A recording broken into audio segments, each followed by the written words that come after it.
welcome to today's Pet Pawcast. I'm your host, Dr. Roberta Westbrook, and you're here with us at the Campus for All Animals, the Houston SPCA. I want to start by introducing you to our pet of the week. This is Panini. Panini is about an 11-week-old female spayed kitten who's looking for her new home. She's so cute and she's very playful. There's nothing that I like more than watching kittens play. They're just so jovial and they just love to be around people and experience life. So please consider coming on down to our adoption center. We're open every day from 11 a.m. to 6 p.m. and visit with Panini and all of our other animals that we have available for adoption. You know, particularly this month is Adopt a Kitten Week. And so we want to encourage you to come on down and meet with all of our kittens. Cats are such a wonderful pet, even for beginners, for new pet owners. And we're going to talk to you today about all of the benefits of owning a cat and answer some of your questions that you might have if you're considering bringing a new pet into your home, particularly a cat or a kitten. So we can get started today, and if you have any questions about cat or kitten care, I can help you today. So let's get started with Panini. What makes kittens so special and unique compared to adult cats? You know, you can kind of see in Panini's personality right now how playful she is. You know, cats and kittens are extremely playful. They can entertain themselves with toys that you see here. They love to chase things. Cats are predator animals, so they love toys that allow them to act as predators, that they can chase and run around. So toys like this ball that will roll around the floor and make noise because they have a bell in them are just really wonderful for them. Toys that have like a feather on the end that we can tease them and dangle in front of them to get them to chase and catch, they love that. So cats are unique, kittens are unique. One, because of their play habits. Two, because they're quite independent animals. Uh-oh, did you lose your toy? They're quite independent animals. So dogs and cats can differ. Dogs usually like to be right by their owners all the time. They'll follow you around the house. You know, they go on walks with you. Dogs are much more group oriented and pack animals. Cats love to be independent. And so they love to kind of come to you when they are ready. They love to interact with you, but usually for a shorter time period than most dogs would. And so they're unique in that way that they love to cuddle. They usually love to be around their pet owner, and they love to create those bonds, but they have a very independent nature, which can be a really good thing for new pet owners.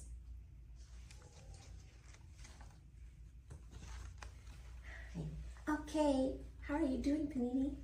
Panini's having such a good time. We're going to give Panini some playtime and let her go visit with her friends. But thank you for joining us, Panini. Okay. There we go. Can you share some interesting facts about kittens that many people may not know? Oh, kittens have so many wonderful, interesting things about them. So it's kitten season. So right now, kittens are being born, you know, many kittens are being born throughout this season. Usually between March and August is kitten season. And what you may not know is that when kittens are born, they're actually born blind and deaf. So their ears are folded down tightly and their eyes are closed. And so over a period of about 2 to 4 weeks, their eyes begin to open. Usually their eyes open about 10 to 12 days. Their ears open around 2 to 3 weeks.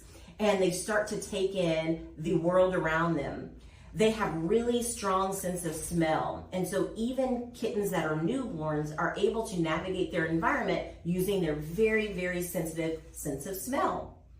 Cats are also pretty unique in that they have these pheromones on their foot pads. So if you've ever noticed that cats sort of need their environment, they may need their blankets, they may need people, they may need their toys. What they're doing there is not only is it a soothing action, but they're also able to leave their scent around. So they have pheromones. Pheromones are like hormones that other animals can smell, and they're able to leave their pheromones on anything that they need. So this is something unique that cats do, something that they have, and it's actually a sign that they're very comfortable and that they're enjoying their environment. We also see cats need, when they're nursing on their mother, they will need the mammary glands of their mother in order to stimulate the milk to come down for them. So very cool things that cats do.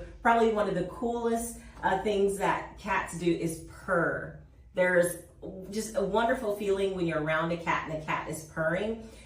Usually cats will purr when they are relaxed and when they're comfortable and when they're happy. There is another time that cats purr that isn't quite as fun, and sometimes cats will purr if they are stressed or in pain, because purring can be a way for them to soothe themselves. So those are a few very cool things about cats and kittens that you may not have known.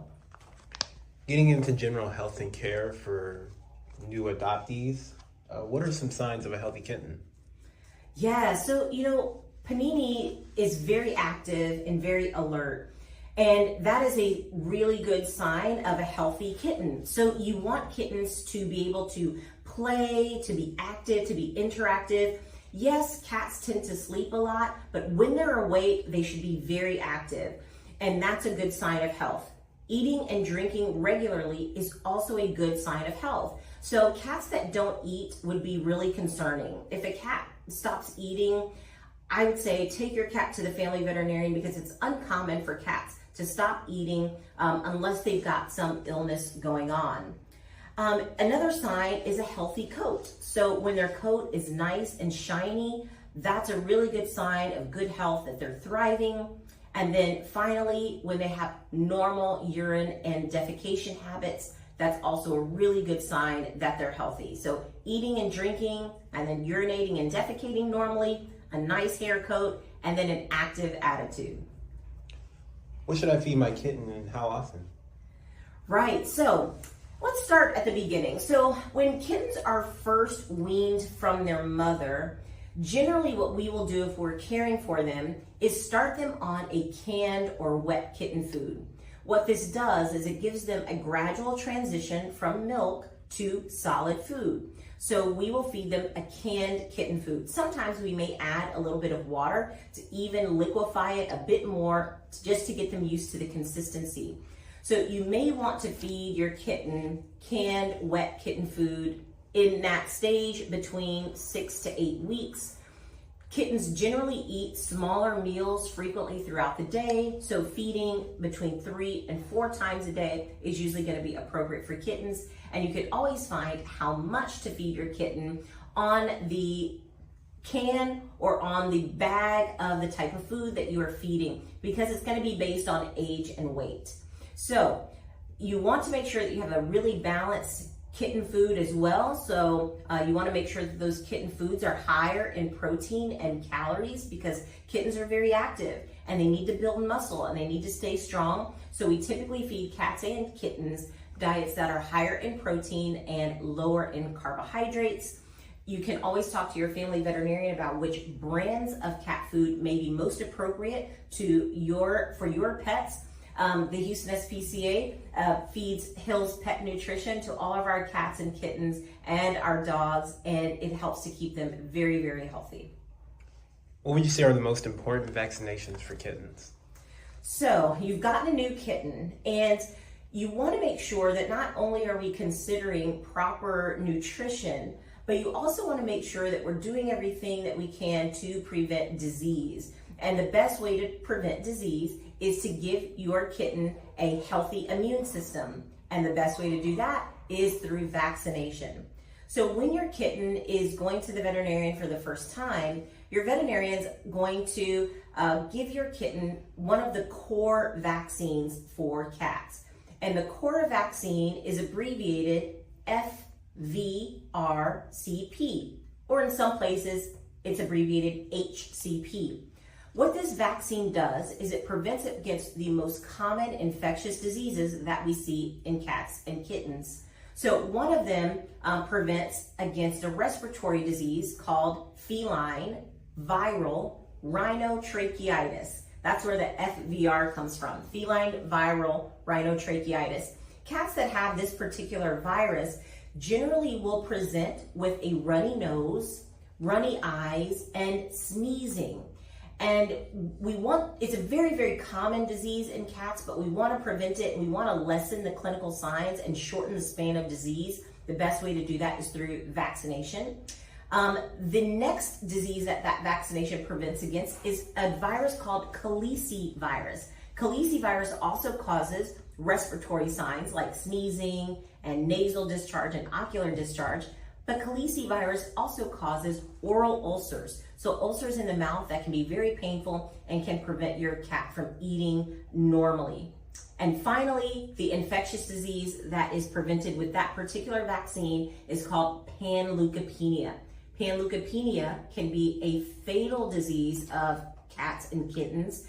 It's a virus that affects the intestinal lining, and so it can cause vomiting, diarrhea, and in some cases, death. So it's important to make sure that your cat is vaccinated against feline viral rhinotracheitis, calicivirus, and panleukopenia, and your family veterinarian can help you with that. When your cat is 12 weeks old, your family veterinarian will recommend that you get a rabies vaccine. A rabies vaccine is required by law, and so you get it for the first time between 12 and 16 weeks of age, and then annually thereafter. Moving into behavior and training, let's say I want to go to the SPCA and adopt a kitten. How can I socialize my kitten to be comfortable around my friends, my family, and really any other animals that I've already adopted from the SPCA? That's a great question. So when you're bringing a new pet into your home, particularly a kitten, you do want to make sure that they are comfortable and that they can acclimate to their environment in their own time. So when you first bring your kitten home, we recommend that you keep your new pets safe from any resident pets for about 2 weeks. You want your new kitten to just get used to his or her environment. You want them to take in all of the smells. You want them to learn the lay of the land, so to speak. You want them to learn where to find their food and water, where to find their litter box, where they can go, where they shouldn't go. All of this takes time for your new pet to get used to. So for about 2 weeks, you want to give your new kitten a private area where they have their food, water, a litter box, and some toys, a bed, a place that they can feel very comfortable. Gradually over the next few weeks, you can start to give them a broader range in your home, and you can begin to have supervised visits with other pets in your home. But those visits should always be supervised, particularly if you're not sure if your resident pets are agreeable to having other pets in the home. Another thing that can help your cat adjust to their new environment is using a pheromone like Feel Away. So Feel Away is a product that you can get at your local pet store, and Feel Away acts as, you can get it in a spray or you can get it as a plug-in. What it does is it releases a smell that we humans cannot detect, but it releases a pheromone smell that can help to keep cats calm.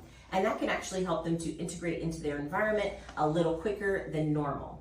So these are some things that you can do to help keep your cat calm and get them used to their new environment. Is there any way that I can litter train my kitten effectively? Absolutely. The good news about cats and kittens is that they have a natural tendency to want to bury their waste. So generally when you get a new kitten, you can get a litter box that's easily accessible. You want the litter box to be in a location where your kitten does not have to travel far to use it. If that means getting 2 or 3 litter boxes to cover the span of your home, please do so. Then you may want to decide what type of litter that you want to use. Typically, there's recycled newspaper, there is clumping litter, which is sometimes easier to clean because the waste clumps up and it's easier to clean their litter blocks. But there's also non-clumping litter, which tends to have less dust associated with it. But find an appropriate litter that matches for you and for your cat.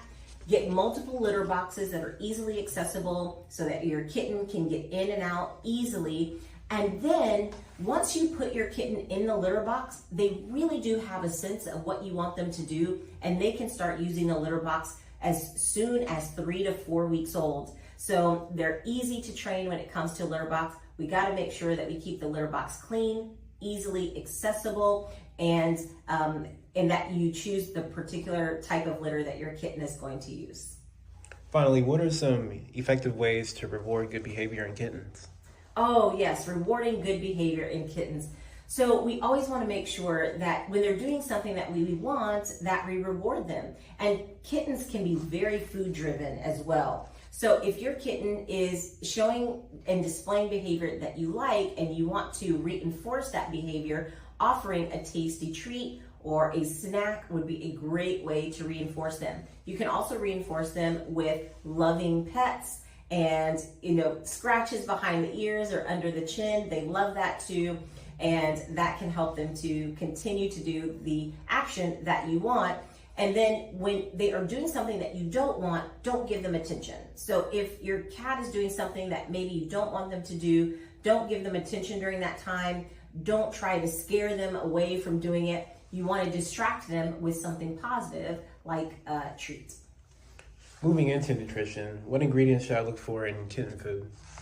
Yes, so if you're looking for a new kitten food, you could certainly get some recommendations from your family veterinarian, but in general, you want to make sure that the kitten food that you're using is higher in protein and lower in carbohydrates.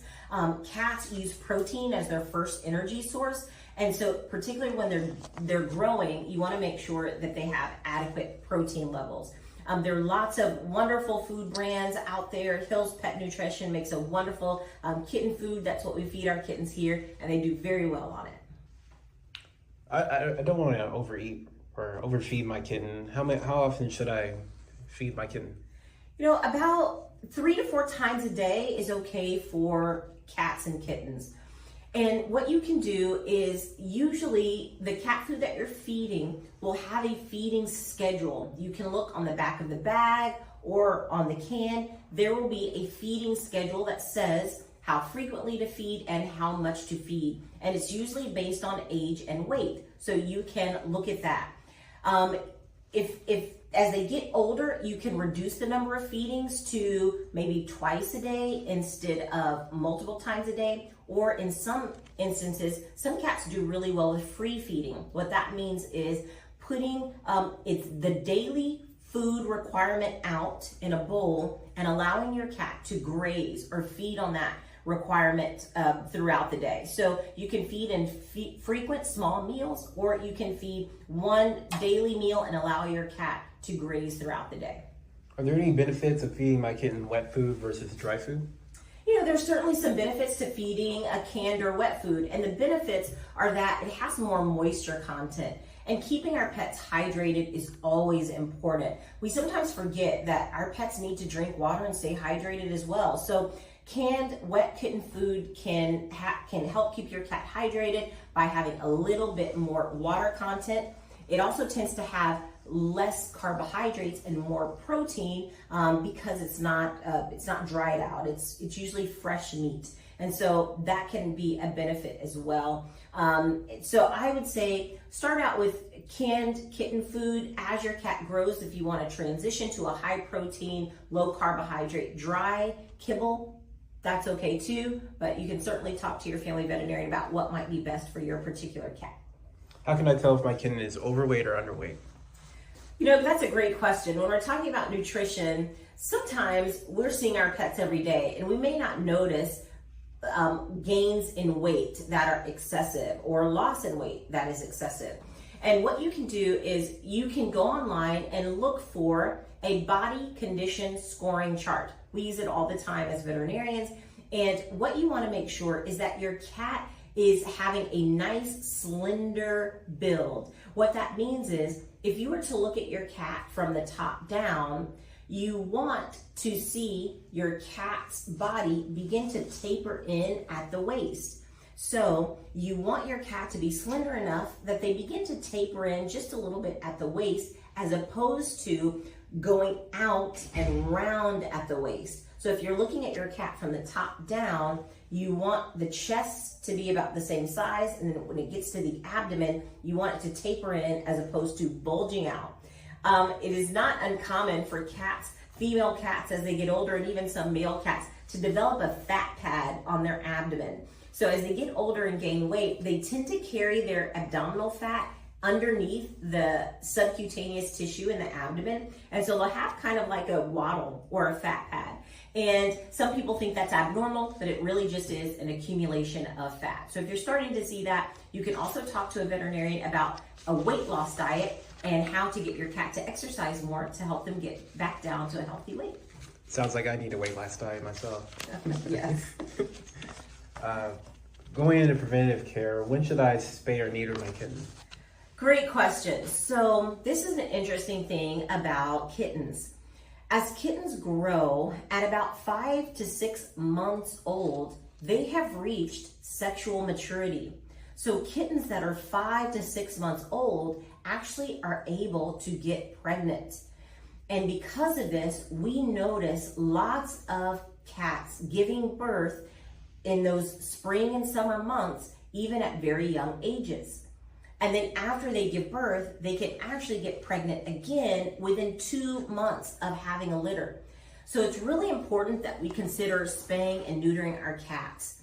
Cats can be spayed and neutered as early as 8 weeks old. We do it very safely here on a daily basis.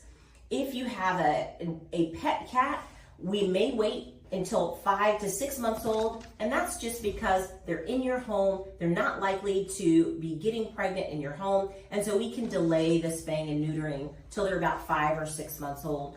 But in situations where we have cats that are living outdoors or lost cats and stray cats that are coming into the shelter, we will spay them and neuter them as early as 8 weeks old to help to prevent those unwanted litters. Now, kittens are unique in the way that they groom themselves, but will grooming themselves prevent fleas and ticks? Yes, grooming has lots of benefits. So grooming will really help to keep their coat nice and clean, and this is why you don't have to give cats and kittens baths very frequently. They do a very good job of keeping themselves clean through that self-grooming. And sometimes during that self-grooming, they certainly will catch and consume fleas or ticks that are on their body. But to help them out, I would definitely see your family veterinarian and get some prescription medication for fleas and ticks. That way, your cat does not have to work so hard or deal with the discomfort of having fleas and ticks. So monthly flea and tick prevention is still recommended for cats, even if they're indoors. Because as you know, sometimes fleas can travel in on our shoes, on our clothes, and then infest our pets, even if they're in the home most of the time. Well, we thank you so much for joining us on today's Pet Pawcast. We hope that you consider coming on down to the Houston SPCA's Adoption Center and considering to adopt a dog or cat, but particularly a kitten this month. So come on down and see all of our kittens. We'd love to have you. Thank you for joining us again, and we'll see you next week on the Pet Pawcast.